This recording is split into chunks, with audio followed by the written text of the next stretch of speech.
Different polymorphic forms of the drug have different solubility, different dissolution rate, different stability, and also different bioavailability characteristics.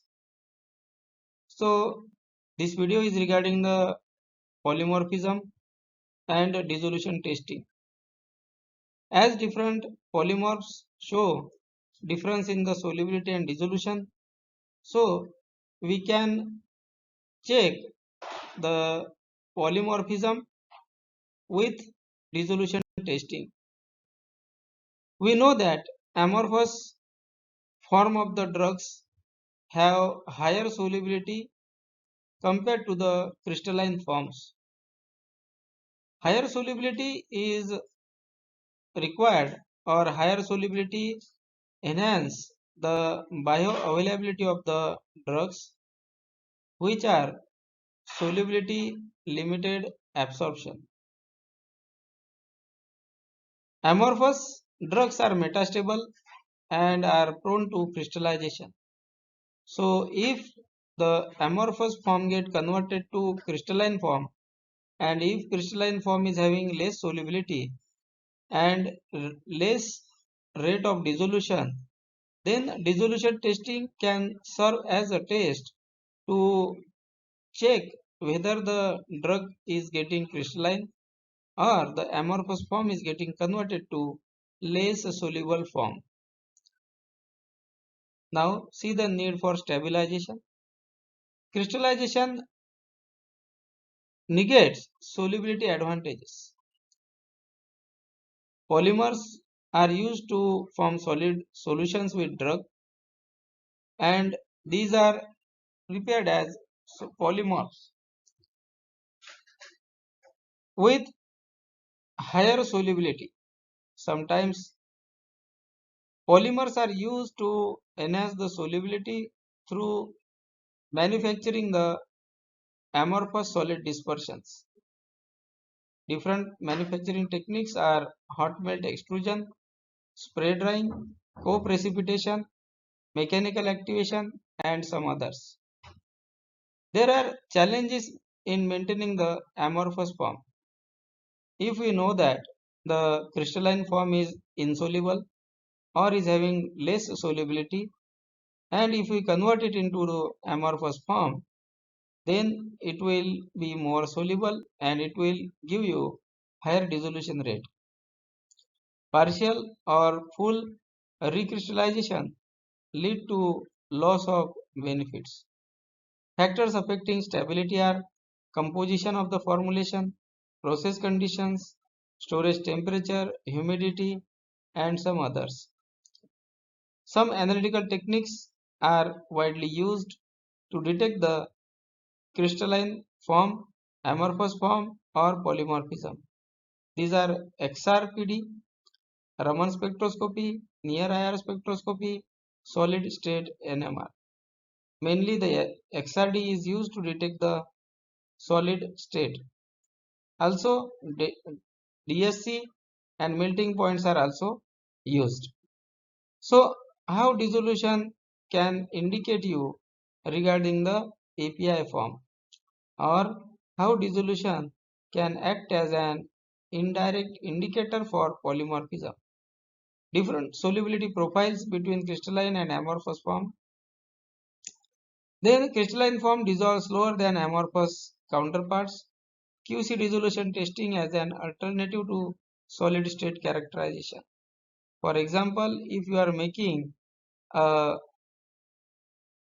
amorphous solid dispersion with crystalline API by using some techniques like HME, spray drying using some polymers, and if that amorphous form is getting converted to crystalline form, then that form will have low solubility or low dissolution or slow dissolution rate, and that's why dissolution testing can indicate you regarding the potential changes in the polymorphism.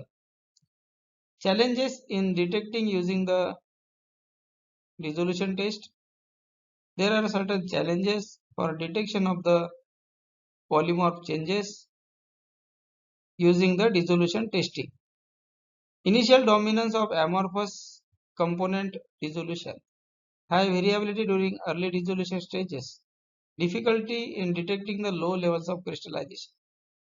For example, if the content of the amorphous is higher and the content of the crystalline material is lower, then it will be difficult to detect the crystallization by dissolution. But you can test it by XRD. If more than 10 to 20% crystallization is happening and that crystal form is low soluble, then you can detect it through the dissolution testing. Then enhancing sensitivity in dissolution test. Studies conducted under non-sink or reduced sink conditions can give you some information. 1x and 2x sink condition versus traditional 3x sink conditions. Minimal surfactant improves detection and can detect 5 to 10% of the crystalline drug. And if the crystalline drug is less soluble or insoluble, then you can directly correlate the dissolution results with the crystallization. Dissolution test can indicate crystallization but cannot directly measure it. Slow dissolution profiles may be due to factors unrelated to crystallization.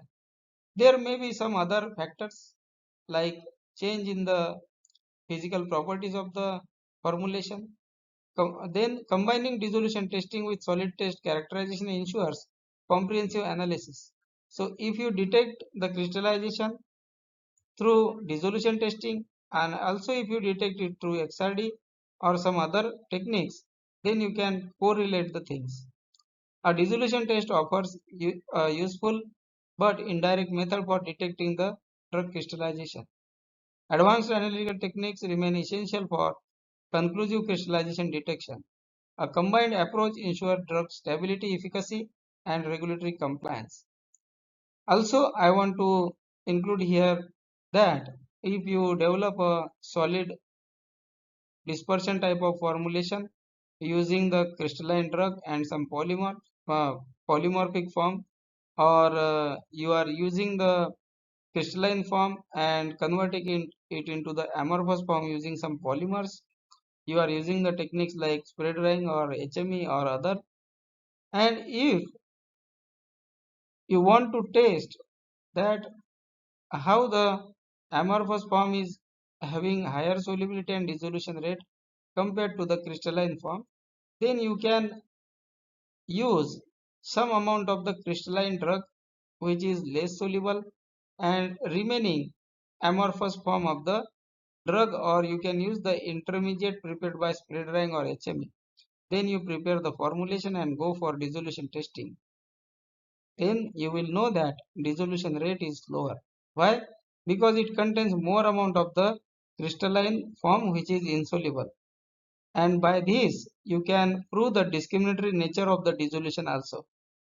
That is called as crystalline API spike, or using some amount of the crystalline API, or you don't convert that crystalline material, that API or crystalline API into amorphous form and use it as such, so that you will get lower dissolution results and it will indicate the form conversion or presence of the crystalline insoluble form. By this way you can check the discriminatory nature of the dissolution also. This was the information regarding polymorphism and dissolution testing. Different polymorphs have different solubility, different dissolution rate, different bioavailability and different stability.